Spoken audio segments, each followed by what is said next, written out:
계속적으로 그 정치인들 그 성비 사건이 의혹 사건 뭐 등등 나오고 있습니다. 일단 민주당이 잘못하는 거죠. 네. 민주당이 예전에 있었던 일들을 제대로 엄벌하고 처리할 걸 처리하고 피해자들이 발생하지 않게 했다라면 이런 식으로 계속 문제가 불거지지 않았을 것이라는 점에 먼저 이제 제가 사과의 말씀 드려야 될 것 같고요. 또 한편으로는 박지원 공동비대위원장의 존재 자체가 피해자들로 하여금 목소리를 낼 수 있게 만들어주는 측면도 분명히 있는 것 같습니다. 예전 같으면 가해자가 처벌받지 않겠지, 내가 더 네. 불리한 자리에 가겠지. 이 경우도 지금 이제 직원이기 때문에 사실은 이제 의원을 상대로 싸운다는 게 결코 만만치 않은 일이거든요. 네. 박지원 공동비대위원장이 있을 때 이와 관련된 문제에 대해서 확실하게 마무리 짓고 매듭 짓는 과정이 있었기 때문에 이야기를 할 수 있었던 것 같고요. 그런 점에서 박지원 공동비대위원장의 존재 자체가 피해자들의 목소리를 낼 수 있게 만들었다는 점에서 또 이런 일들이 나오고 있다라고 생각을 해서 야단을 맞더라도 맞을 때 맞아야죠. 이게 감춘다고 감춰질 수 있는 문제는 아니라고 생각합니다. 우리 문화가 그걸 어느 정도 용인한다거나 피해 사실을 자유롭게 이걸 밝히는 것이 어려웠던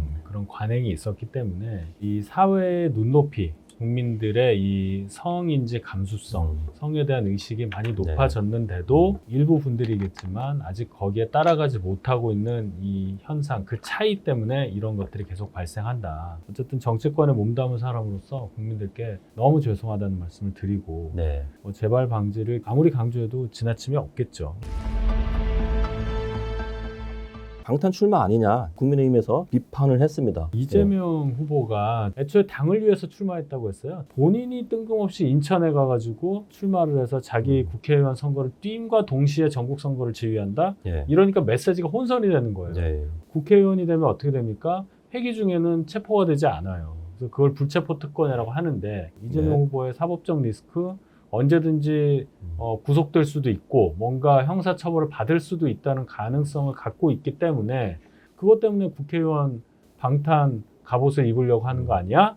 이런 공격을 하니까 이분이 진짜 해야 될 민주당 전국선거 지휘에 대한 메시지가 묻히는 거예요. 이재명 후보의 진짜 출마 이유 어떻게 보십니까? 그러니까 저는 이재명 후보가 출마하면 안 된다는 입장이었고요. 실제로 이재명 후보 본인에게 도움이 될 일이 없기 때문에 뭐 방탄 이야기를 하는데 불체포 특권 본인이 이 선거운동 기간 동안 공약으로 포기하겠다라고 했던 조항을 본인이 국회에 들어가서 사용한다?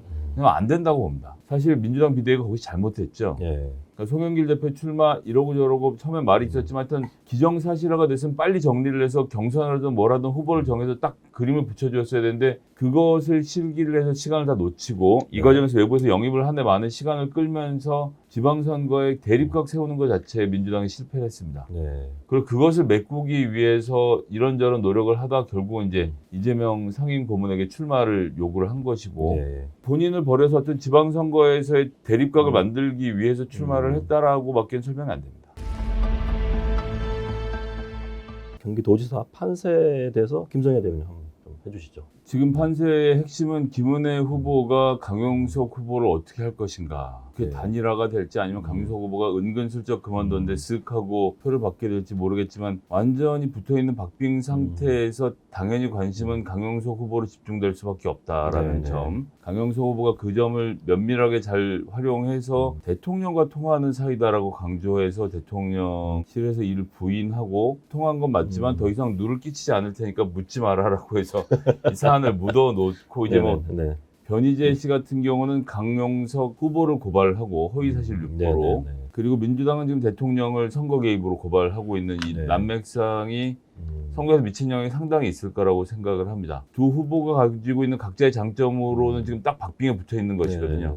그 외 정치적 변수들이 어떻게 움직일지가 선거 중반기엔 좀 중요한 변수가 될 것 같네요. 예. 강용석 후보가 왜 나왔냐 그럼 국민의힘에 입당이 안 되니까 그 반발 심리로 나온다는 식으로 이제 얘기를 했단 말이에요. 결국은 이분의 목적은 제도권 정치로 다시 복귀하고 싶은 거라고 저는 봅니다.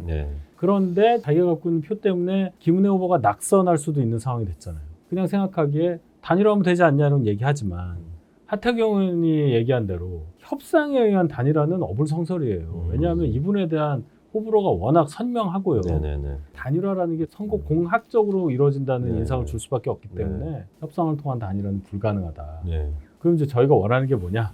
또는 강용석 후보도 저는 똑같이 원할 것 같은데 본인이 본인의 어떤 전략적인 미래를 위해서라도 네. 스스로 현명한 판단을 해야 된다. 그게 네. 뭔지는 다 아실 거예요. 네. 그걸 저희는 바라는 건데 네.